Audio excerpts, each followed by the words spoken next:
전국 분석해 보겠습니다.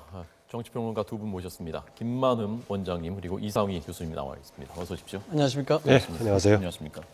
우선 김무성 대표 오늘 발언부터 좀 분석을 해봐야 되겠는데요. 예. 오늘 크게 보면 두 가지지 않습니까?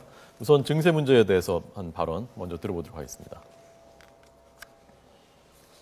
자, 증세가 없는 복지는 국민을 속이는 것이다라는 발언이었지 않습니까? 오늘이 이른바 비주류가 그 지도부를 처음 장악한 첫날인데 김무성 대표가 오늘 이 발언을 했다라는 것은 작심을 하고 한 겁니까? 아니면 원래 예정돼 있었는데 우연히 이렇게 교섭단체 대표선이 맞은 겁니까? 이 김무성 대표의 정세는 복지는 국민을 속이는 일과 같다. 이 부분은 굉장히 중요한 발언입니다, 사실. 굉장히 중요한 발언인데 그동안 정세와 관련된 복지 논쟁은 여당의 입장으로서는 상당히 계륵 같은 존재였습니다. 예. 이걸 피하자니 그렇고 또 그들을 받아들이자니 그렇고 굉장히 계륵 같은 것인데 김무성 대표의 이러한 일성은 이렇게 해석을 할 수가 있겠죠. 첫 번째는 지금 뭐 당이 비주류, 비박이 장을 했기 때문에 힘의 위에서 우리가 먼저 서 있다, 우위에 서 있다 이런 입장보다도 아마 이게 정치적인 논쟁보다도 정책적 논쟁으로 가는 것이 향후 당을 운영하는데 유리하다고 볼 것입니다. 예, 예. 향후 총선 공천권과 관련해서 각 당의 이합 집산들이 굉장히 많이 나타나고 있고 특히 여당 같은 경우에 그에 대한 개파 갈등이 많이 예상이 되지 않고 예상이 되고 있지 않습니까? 특히 친박계의 또 강공 모드 부분도 예상되고 있는 입장에서 정치적인 아젠다로 이렇게 싸우게 되면은 김무성 대표 입장이 굉장히 곤혹스러워질 그런 상황도 있어요. 그래서 이 상황을 내년 총선까지 여하히 잘 끌고 가려 그러면은 정치적 논쟁보다는 정책적 논쟁이 훨씬 쉽다라는 부분이 있을 수가 있겠고 두 번째는 진짜 당 차원에서 정말 선택할 수밖에 없는 불가피한 선택이다라고 봐야 되겠죠. 왜냐하면은 이 사실 복지라는 부분이 아젠다가 야당이 가져가야 될 아젠다입니다.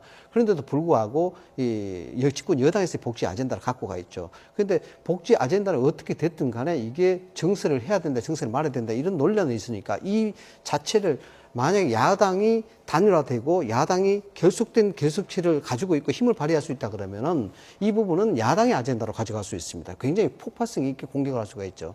그래서 이렇게 되면은 여당의 입장으로서는 복지 논쟁에 굉장히 프레임에 빠져서 지지를 못 받게 됩니다. 그 차제에 지금 김무성 대표는 이 복지에 대한 정세 부분을 먼저 들고 나가는 것이 향후 정치권의 흐름에 있어서 우위를 점할 수가 있고 야당의 예봉을 피할 수 있는 그런 어떤 모멘트가 될 수 있다고 봐야 됩니다. 예. 그러니까 당청 관계를 겨냥했다기보다는 여야 사이에서 그런 여당이 구도도 주도권을 상당히 작용을 많이 했다라고 볼 수 있는 어느 것입니다. 쪽이 더 우선인 겁니까? 왜냐 그러면 저는 이제 결국 이제 당의 입장으로서는 정치적 관점에서 해석을 많이 해야 되는 것이거든요. 네. 청와대 입장은 정책적 관점에서 해석해야 되는 것이고 예. 어찌됐든 원래는 뭐 4월 재보선이 있긴 있습니다만은 여당으로서는 크게 의미를 두지 않는 그런 재보선거이기 때문에 1년 동안은 어떤 형태든지 여당의 발목을 잡고 있는 아젠다는 빨리 끌고 가야 되는 그런 입장이었어요. 그래서 특히 이 부분은 야당이 단일화되고 야당이 재편이 되기가 성공이 된다 그러면은 복지 정세에 대한 문제는 상당히 심각한 정치적 아젠다로 등장할 가능성이 굉장히 큽니다. 그래서 이 부분을 올해 내에는 어떤 형태도 매듭을 짓고 교통정리가 돼야만이 향후 총선이나 그다음 대선까지도 바라볼 수 있는 예, 김만흠 그런 원장님 길이 어떻게 되겠죠. 보십니까? 뭐 길게 봤을 때는 뭐 어젠다 가지고 여야 간의 문제도 볼 수 있겠지만 당장은 집권 세력 위기에서 비롯된 진단이라고 봐집니다. 아까 처음에 호행국께서 지적했을 때 지금 신임 원내 대표가 되니까 그것을 기회로 지금 하는 것이냐 아니면 정해진 일정대로 받느냐 뭐 양쪽 다 볼 수 있다고 봅니다. 지난번 정기국회 때 원내 이제 교섭단체 대표 연설 이후에 오늘 한 거니까요. 예. 현 시점에서는 박근혜 대통령 지지율 추락, 집권 세력 아주 위기 상황 아닙니까? 그랬을 때 집권 여당으로서는 여기에 대한 당연히 처방책을 대표 연설에서 해줘야겠죠. 그 가운데 나온 거라고 봐지고요. 왜 이야기가 나오냐면 최근에 정책 원선 논란이 있지 않았습니까? 그래가지고 지난 일요일 날 이제 뭐 정책 조정 협의회를 구성하겠다 했는데 대부분의 지적들이 무슨 조정 기구가 없어 그랬던 거냐? 예. 박근혜 대통령 국정운영 방식이었는데 대표적인 것 중에 하나가 정세 없는 복지가 얘기가 계속되고 있는 게 이게 말이 안 되는 것인지 알면서 계속 고집하는 이유가 박근혜 대통령이 후보 때 했던 예. 그 워딩을 계속 고집하고 있는 것이다. 그래서 그동안에 뭐 국민들한테 세금 더 걷으면 그게 정세 아니냐라는 지적은 내부에서 많이 있었죠. 예. 그래서 두 개를 조정하는 과정에서 나왔다고 봐지고요. 그래서 이 문제를 그냥 이것만 얘기하는 것이 아니라 우리가 여러 부분에서 지금 점검을 해야 될 시기다. 재정 위기의 문제부터 비롯해가지고 세계적인 경제 환경, 이런 얘기하는 가운데 지금 박근혜 대통령 중심에 거기에 박근혜 대통령이 한마디 하면 그 화두를 벗어나지 못하는 네, 집권 세력의 위기도 같이 반영한 그런 지적이었다고 봐집니다. 예. 장기적으로 보면은 어쨌건 대통령 입장에서는 지금 증세하겠다고 본인이 얘기하기는 굉장히 어려운데 당에서 먼저 길을 터주니까 대통령한테도 좀 부담을 덜어주는 측면도 있는 거 아닙니까? 그러니까 이게 이제 여러 가지 복합적으로 해석이 될 수가 있겠죠. 울고 싶을 때 뺨을 떼주는 형국이 될 수도 있겠죠. 이게 청와대에서 박근혜 대통령이 직접 이야기하면 직접적인 공약 파기가 될 수가 있으니까 예. 당의 입을 빌어서 할 수 있다라는 것인데 당의 입장은 그렇습니다. 한 가지 예를 들어서 말씀을 드리자면 2009년도 일본 민주당이 있었죠. 일본 민주당이 집권할 때 사실상 정세 없는 복지 공약을 했었어요. 예. 그 당시 일본의 부채가 200%를 넘는 그런 아주 심각한 상황인데도 불구하고 그래서 여러 가지 뭐 고속도로를 무효화시키고 그다음 국공립 교육을 무효화시키고 해서 복지 공약을 해서 성공을 했어요. 그러다 지금 3년 만에 참패를 했죠. 다시 자민당 쪽에. 그 당시 왜냐하면 재원이 부족하다 보니까 서비스 인상을 시도를 했었거든요. 예. 그게 실패를 했습니다. 재원 확보가 안 됐던 거죠. 예. 이런 것들이 반면교사식으로 이게 불로부터 뻔하게 다가올 수 있는 소지다 말이죠. 정세를 하지 않으면 복지에 대한 공약을 지킬 수 없으니까 정세를 하든지 아니면 복지 공약을 보편적 복지로 갈 것이냐 선변적 복지로 갈 것이냐 정책의 기로에 서 있는 상태라는 거죠. 예. 이것을 지금 가름을 타주지 않으면 언제 타줄 수 있겠느냐는 문제입니다. 그래서 빨리 타줄 수밖에 없고 이것은 이제 아까도 말씀하셨다시피 해석의 나름입니다만 박근혜 대통령 입장에서는 정책의 전체 크게 틀을 보여야 되는 그런 입장이다 보니까 예. 이 부분을 본인이 직접 이야기하기에는 상당한 정치 부담이 있을 수밖에 없겠죠. 그래서 당청 관계는 기본적으로 소통을 원칙으로 하고 있습니다. 공식적인 단성에 있어서 마이크를 잡고 이야기할 때는 저는 제 개인적인 판단입니다만 어느 정도 상당한 수준의 이야기를 하고 난 다음에 했지 않겠느냐 이렇게 봐지는 것이고 청와대 쪽하고도요. 예, 그래서 이제 복지 정책의 전면적인 수정 또는 일부의 수정 이런 부분이 시작이 됐다. 저는 그렇게 판단을 하고 있습니다. 전 제일 궁금한 게 그건데요. 김무성 대표가 예컨대 청와대하고도 어느 정도 조율을 하고서 지금 저 얘기를 내가 얘기를 하겠다라고 하고서 한 것인지 그럼 청와대 입장에서는 김 대표가 물꼬를 터주니까 고맙다라고 느끼고 있는 건지 아니면 또 우리랑 다른 얘기를 하는구나 첫날부터라고 괘씸하다고 느끼고 있을지 어느 쪽일지 저는 궁금하거든요. 저는 뭐 그 차원 조율해가지고 나오고 청와대하고 당하고 역할 분담하고 이런 차원은 아니라고 봅니다. 예. 지금까지 정세 없는 복지라는 딜레마를 계속 끌고 왔던 이유가 약속했던 것을 깨뜨리기 쉽지 않아서가 아니라 이 내부에서 합리적인 조정이라든가 궤도 수정의 기능이 전혀 작동되지 않았던 예. 박근혜 대통령이 한 번 해놨던 것은 그대로 가버린 이런 문제였다고 봐지고요. 그래서 오늘 사실상 연설 내용에 보면은 애초에 후보 때 약속했던 정세 없는 복지라는 것이 성립되지 않은 거였다라는 얘기 아닙니까? 예. 그동안에 이렇게 세수가 좀 줄어들어서 문제가 아니라 애초에 복지라는 국민을 향해서 좋은 단 것을 또 주고 대신 복지하게 되면은 대신 재정이 확충돼야 되니까 세금을 더 걷어야 되는데 네. 또 세금은 또 안 걷다고 해서 양쪽 다 좋은 것만 주다 보니까 결국은 실현 불가능한 것이 됐고 이것을 실현하려고 보면은 결국은 그리스 사태 비슷한 것이 나올 수 있다라고 해서 애초부터 좀 성립이 어려운 것을 했다라고 해서 현실적으로 지금 우리의 재정 상태라든가 복지의 수준을 점검하자 제가 보기에 대강 이제 겨냥하는 바는 중부담 중복지를 겨냥하는 것 같은데 네. 그 구체적인 표현을 하지 않고 현재 복지 상황에 대한 정말 능력을 점검해보고 예. 불가피하게 더 거둬야 된다면 정세를 가야 된다라는 얘기겠고 근데 본인이 정세의 방향은 얘기하지 않았지만은 예. 유승민 원내대표는 정세라는 건 결국 부자가 더 많이 내는 거 아니냐 이런 얘기까지 나갔어요.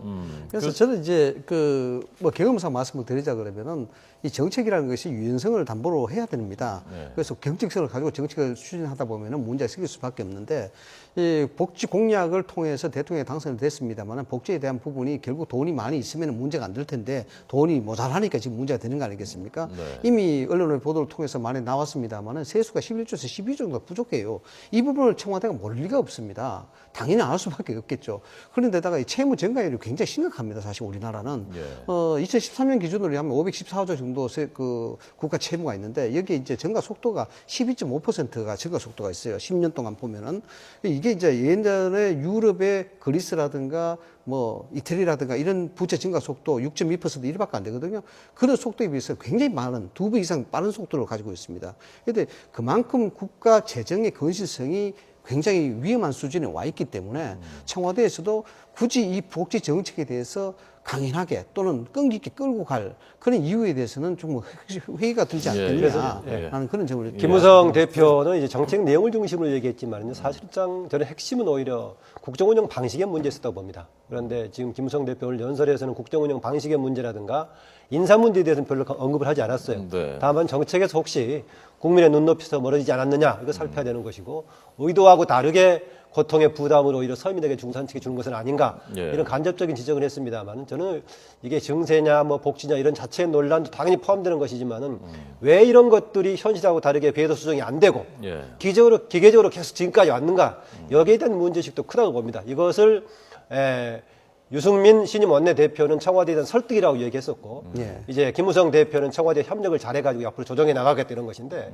핵심은 저는 국정 운영 방식에 대한 뭔가의 그 수정을 요구하는 그런 거라고 그래서 봐집니다. 어쨌건 대통령 주례회동 하겠다고 오늘 하지 않았습니까? 정기적인 당정청 회동이 지난 2년 동안 딱 2번밖에 예, 예. 없었다는 거 아닙니까? 그런데 보통 우리가 지금까지 알고 있었던 그 대통령과 여당 대표의 주례회동은 대통령이 만나주는 형식이었단 말입니다. 예. 불러서. 그런데 당 대표가 먼저 앞으로 주례회동을 하겠다라고 하면 이것을 대통령과 청와대가 어떻게 받아들일지 저는 그것도 좀 주목할 만한 부분이 아닌가 봤거든요. 예, 지적하신 대로 상당히 강한 것이죠. 예. 원한다고 얘기할 수가 있겠지만 하겠다고 지금 다짐까지 하는 것이니까요. 그래서 저는 이걸 포함해 가지고 이제 공은 청와대 쪽에 있다고 봐집니다.